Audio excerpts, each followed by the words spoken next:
Hey, I'm being quiet because Rich is on a conference call and I don't have the door closed, but I wanted to read this blog that I just did. It won't post until Saturday, I think, but I don't know when I'm going to post this, so we'll see. Maybe it'll be around the same time. No, tomorrow. I think that's when I usually do. So, new recording track.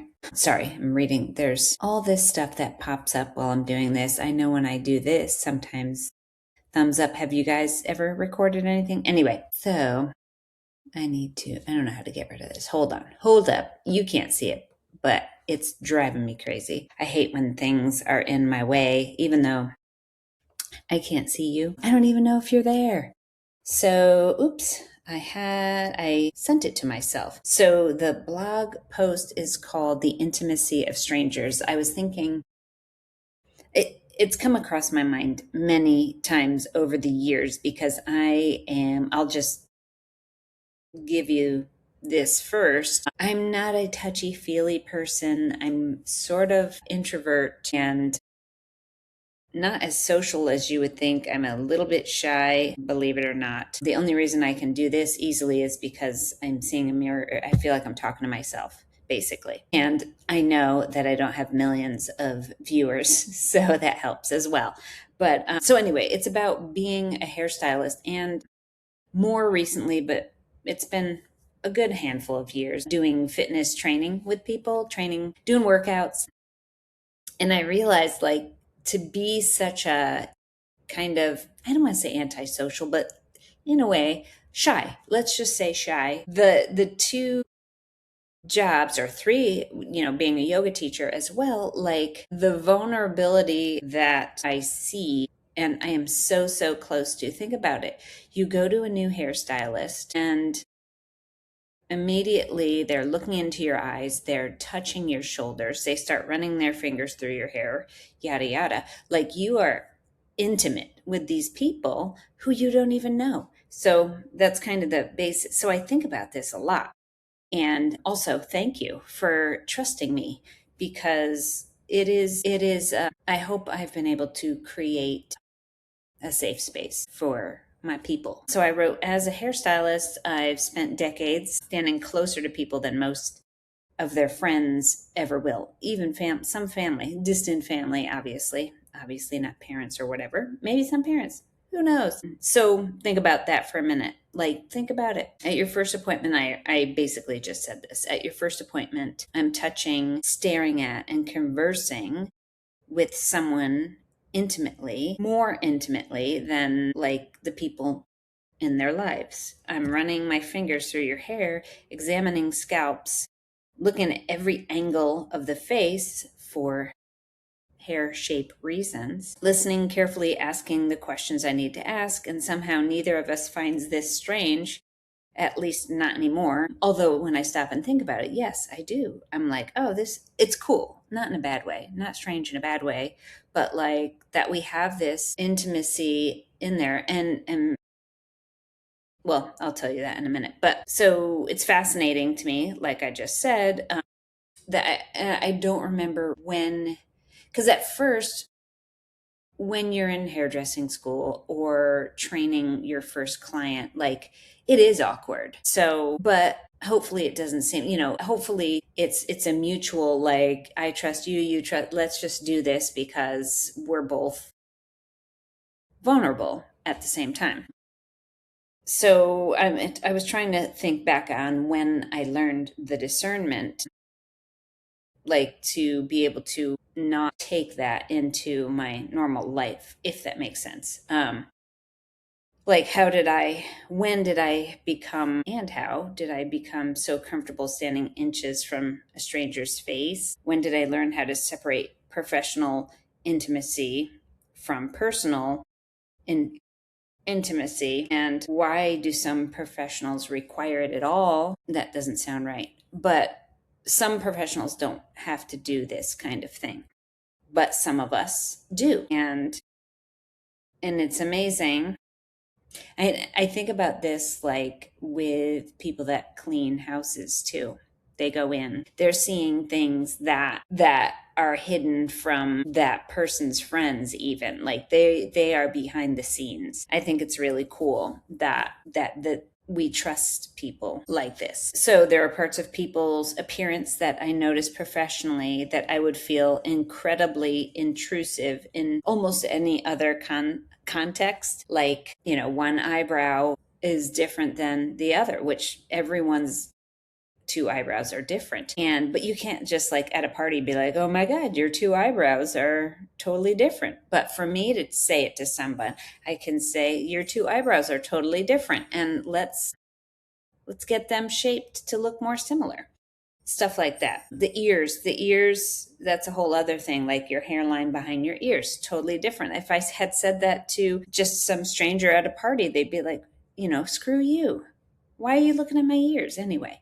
So things like that. So I get to notice things like a new gray hair, a thinning area, a scar, a change in skin tone, weight loss, weight gain, stress, fatigue, posture, all those things. Like when I'm running on the greenway, I am noticing how people are running, not to be like, oh, that person, just like kind of like constantly using what I've learned so I can make sure I still know it, kind of, if that makes sense.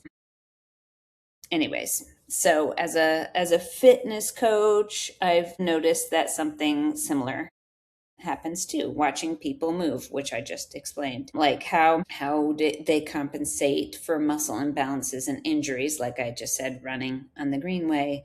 I can notice all these things, kind of like give myself a little quiz. I have no idea if I'm right or wrong, but I'm assuming I am still having my training work. Which side is stronger? Which side hurts? How they carry themselves when they walk into a room. Sometimes I can guess which knee is bothering someone before they even tell me. Not that, I go around guessing that kind of stuff. And yet none of this feels invasive. Like I can talk to somebody about it that I train, and they're going to be like, oh, cool. A lot of them even take notes, and, they want to know what they can be doing at home. And, it becomes like a science experiment. It's not a social interaction in that way, if that makes sense. So somewhere along the way, it became information instead of judgment. I guess that's a good way of putting it. Like the whole hair behind the ear thing. Like if I had said that at a party, it would be more judgy. And in the chair, it's information. Like if your hair seems to be longer on this one side, it's because this one grows. I have to trim it. It'll actually be shorter on this one side than on this side, but it will look the same. It's hard to explain from the scalp. Anyway, my mom has that, by the way. So I'll cut her hair and I'll look at it and it'll look even, and then I'll comb it and this one piece will be lower, and I'll cut it and then, blow it around and go back, and there it is, just a little bit long. I combed it even straighter, and so it's even longer. And then I look, and this part of her hairline comes down further, so it just sits further. So if you cut it never mind, I'm getting too into the technique. And anyway, let me continue. So let's see. In my professions, plural, it's necessary. It's not criticism. The goal is helping, not criticizing. And maybe that's why clients tell us things, not because we're therapists, not because we're family, but because there's a strange safety in talking to someone who is close enough to care, yet removed enough not to judge. Over the years, I've heard stories about marriages, divorces, children, illnesses, career changes, grief, celebrations, fears, dreams, disappointments, and I've shared my own. I've watched people transform physically and emotionally. I've watched people who are shy become more confident. I've watched confident people become more vulnerable. It kind of goes both ways.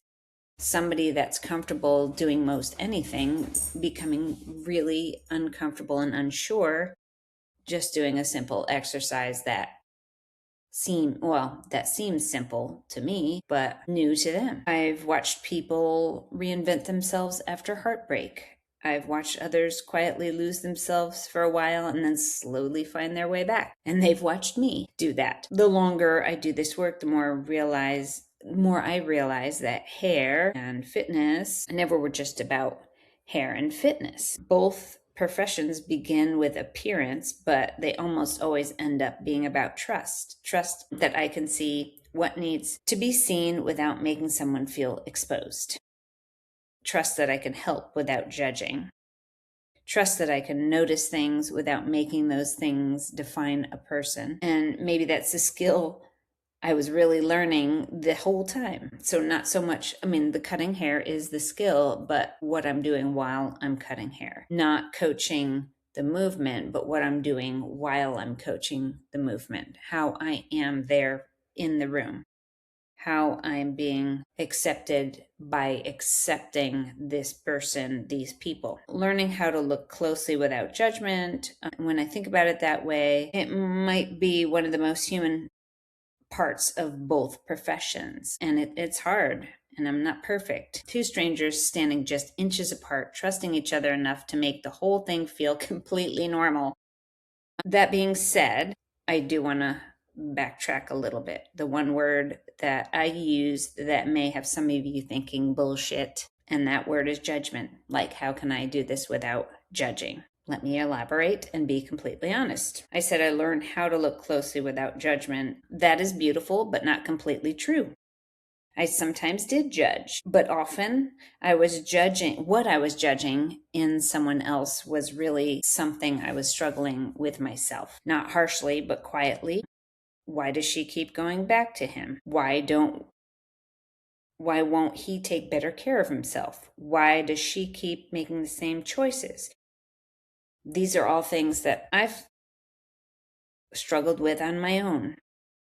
But age has a funny way of humbling us, seeing other people making their way through life the way I feel I've made my way through so far and will keep going. But eventually I realized that most of us are repeating some version of our own mistakes. And my yoga teacher said that we will be given the same lesson over and over and over again throughout our lives until we learn it. But the details are different, but the patterns are often the same. And once you recognize yourself enough in enough other people, the judgment slowly turns into understanding, is what I was trying to say. So that's where the compassion and empathy can show up. And that is where the magic happens. Hopefully. That's kind of the goal. Anyways, so that's it. So that's the blog that will be coming out soon. And maybe you'll get this before you get that, and you'll be like the VIP people getting my fancy, wise statements. Yeah, I don't know. These are just the things that run through my head. It could be silly and goofy, but maybe somebody needed to hear that. And all you hairdressers and personal trainers out there, you get it. And gosh, so many other professions that are this. Could you imagine, like, I wax eyebrows and facial hair, and you're like right there. And what always happens to me, I'll just tell you this funny story, because it literally happens almost every time. If it's not me, it's them. Our stomachs growl. Why? Why right there when it's that quiet and you're that close, something embarrassing happens. But again, you just, sorry, my stomach's growling. Oh, they're talking to each other. It's so weird and cool all at the same time that it doesn't matter. Now, passing gas is a whole other thing. You're going to have to be able to handle somebody giggling, because no matter what, as horrifying as it is funny. And I always talk about that in the yoga class. Like, if I did that, I would leave and never go back to that studio ever again, because I would be so embarrassed. I don't know if I would do that, but because it happens, and I don't know, that person that has done it should not feel embarrassed. They're going to feel embarrassed, but they shouldn't feel embarrassed, and they should come back to class, because everyone's going to forget about it. And they're going to do it one day themselves. So don't judge. If you don't want to fart in the middle of yoga class, do not judge. Just kidding. I tell myself that. Anyway, that's it on the judgment and the intimacy of strangers. Have a great day, weekend, morning, evening. I hope you get out there and let the sun hit your face. Bye.